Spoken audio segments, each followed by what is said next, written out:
নমস্কার বন্ধুরা, ফিরে এসেছি পার্ট 2 নিয়ে। ঠিক এইখানটাতেই আমি আগের ব্লগটা শেষ করেছিলাম, যখন কিনা যজ্ঞের জন্য আমাদের ঠাকুর মশাই প্রস্তুতি নিচ্ছেন। আবারও সেইখান থেকেই এই ব্লগটা শুরু করছি, অর্থাৎ আগের ব্লগটা যেখানে শেষ করেছি সেখান থেকেই দ্বিতীয় ব্লগটা শুরু করছি, যাতে করে আপনাদের আমার ভিডিও বা ব্লগ বুঝে নিতে কোনোরকম কোনো অসুবিধে না হয়। যে ঠাকুরমশাইকে আপনারা দেখছেন, ইনি আমার শ্বশুরবাড়ির সমস্ত পুজো আর্চা করেন, অত্যন্ত নিষ্ঠাভাবে করেন।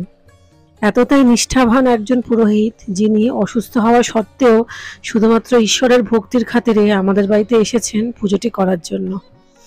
তাহলে বন্ধুরা চলুন আমরা ওই যজ্ঞের সাক্ষী হয়ে থাকি, যে যজ্ঞের আগুনে আমি নিরন্তর ঈশ্বরের কাছে প্রার্থনা করেছি যেন দোষীরা শাস্তি পায়। এটাই, চলুন আমরা সবাই মিলে আজকে সেই প্রার্থনাই করি, এই যজ্ঞের আগুনে যাতে সমস্ত অশুভ শক্তির আহুতি হয়ে যায়, শুভ শক্তির সূচনা হয়। সমাজে শুভ শক্তি না থাকলে মানুষ বাঁচতে পারবে না। ঠিক আছে বন্ধুরা, আমার ভয়েস ওভার এখানেই শেষ। আপনারা এই পুজো, এই পবিত্রতা উপভোগ করুন এবং আশা করি আমাদের মন প্রাণ যেন ঈশ্বরের ভক্তিতে ভরপুর হয়ে ওঠে।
এই ধোঁয়াটাকে ওকে দিয়ে ধোঁয়া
बोले बोले महाबले सिद्ध साधन कार्य स्वाहा।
रूपमेव वन्दनान् मृत्युर्मुक्षीयमामृतातं शिवाय स्वाहा इदं शिवाय ॐ त्र्यम्बकं यजामहे सुगन्धिपुष्टिवर्धनम् उर्वारुकमेव वन्दनान् मृत्युर्मुक्षीयमामृतातं शिवाय स्वाहा इदं शिवाय ॐ त्र्यम्बकं यजामहे सुगन्धिपुष्टिवर्धनम् उर्वारुकमेव वन्दनान् मृत्युर्मुक्षीयमामृतातं शिवाय स्वाहा इदं शिवाय ॐ त्र्यम्बकं यजामहे सुगन्धिपुष्टिवर्धनम् उर्वारुकमेव वन्दनान् मृत्युर्मुक्षीयमामृतातं शिवाय स्वाहा इदं शिवाय ॐ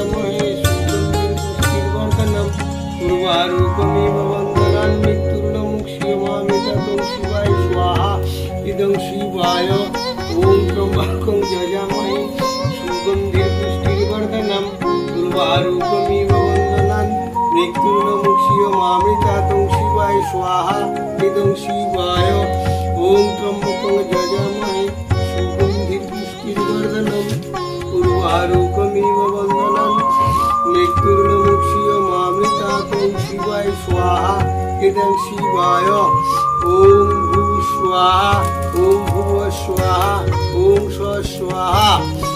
बोले बोले महाबले सिद्ध साधन करते स्वाहा।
আমাদের যজ্ঞ এই মুহূর্তে একেবারে শেষের পথে, তবে যতটা রাত হবে ভেবেছিলাম অতটা রাত কিন্তু হয়নি। যে সময় যজ্ঞ শেষ হয়েছে তখন বাজছে 9:30। এরপরে সিন্নি মাখা হয়েছে, আমাদের ঘনিষ্ঠ বন্ধু এবং তাদের স্ত্রীরা এসেছেন, তাদের সাথেও আমরা গল্পগুজব করেছি, খাওয়া দাওয়া হয়েছে, কিন্তু সমস্ত কিছু ব্লগে দেওয়াটা সম্ভব নয়। আর তার থেকেও বড় কথা, আমার পুরো লক্ষ্যটাই ছিল পুজোটাকে আপনাদের সামনে তুলে ধরা। সেই জন্যে ব্লগ থেকে আমি ওই জিনিসগুলিকে বাদই রেখেছি। যে ব্লগে পুজো থাকবে সেই ব্লগটা পুরোটাই পুজোটা জুড়েই থাকুক, আমি এটাই চেয়েছি। আর রইল আমাদের ঠাকুরমশাই মুকুলদার কথা, উনি এতটা শরীর খারাপ সত্ত্বেও যে এত সুন্দরভাবে সবটা করেছেন, এতে আমরা সত্যি ভীষণভাবে খুশি। তবে হ্যাঁ, ওনাকে দেখে খারাপ লাগছিল আমাদের, কারণ শরীরটা অনেকটাই ভেঙে গেছে। আসলে ওনার জ্বর হয়েছিল কদিন আগেই, তা সত্ত্বেও উনি এসেছেন। এই জন্য আমার এবং আমার পরিবারের সকলে আমরা ওনার কাছে কৃতজ্ঞ। নারায়ণ পুজো অনেক বড় পুজো হয় বন্ধুরা, এবং অতিথি নারায়ণ সম হয়। তাই জন্য নারায়ণ পুজোর এই পজিটিভিটিটা আমি চেয়েছি আমার সমস্ত সাবস্ক্রাইবারদের ঘরে ঘরে পৌঁছে যাক। এই মুহূর্তে একটা পজিটিভিটির খুব দরকার, সবারই দরকার। যাই হোক, আমি আমার ব্লগ এখানেই শেষ করছি। এরপরে আবার আপনাদের সঙ্গে আমার দেখা হবে আমার নিত্য কাজকর্মের ব্লগে, যেটাকে আমি দিন যাপন বলে থাকি। তো ঠিক আছে বন্ধুরা, সবাই ভালো থাকবেন। ও আরেকটা কথা আমি বলতে ভুলে গেছি, একদম ব্লগের শেষে কিন্তু আমরা আবার ছোট্ট করে রাখিও উদযাপন করেছি। অর্থাৎ আমার বড় ননদ আমার বরকে রাখি পরিয়েছে, আমার মেয়ে তার বরদাদাকে রাখি পরিয়েছে, আমার শাশুড়ি তার 2 নাতিকে রাখি পরিয়েছে। আরও যে 2 নাতি আছে তারা তো আসতে পারেনি, তো সেই জন্য তাদের রাখিটা তোলা আছে। তবে যাই হোক, খুব ছোট করে আমরা রাখি উৎসব পালন করেছি। আশা করছি আপনাদের ভালো লাগবে। আর যদি আমার ব্লগ আপনাদের ভালো লাগে তাহলে সাবস্ক্রাইব করবেন, কোথায় খারাপ লাগছে সেটা জানিয়ে আমাকে কমেন্ট করবেন, একটা লাইক করে দেবেন। আজকের মতন এখানেই শেষ করছি, আবার দেখা হবে কালকে। সবাই ভালো থাকবেন, সবাই সুস্থ থাকবেন।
ছেলে ওকে বলেছিলাম তো, ও তো বললো যে মোটা করে ছিঁড়ে ফেলেছি। আমি কোনটা ছিঁড়ে শিখে দেবো, আর ছালগুলো ছাড়িয়ে দিলে না ধোঁয়াটা হয় না। তারপরে আর ওই যে গাঁটগুলো রয়েছে না, হ্যাঁ ও গাঁট আরো বদমাস জিনিস।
কিগুলো এই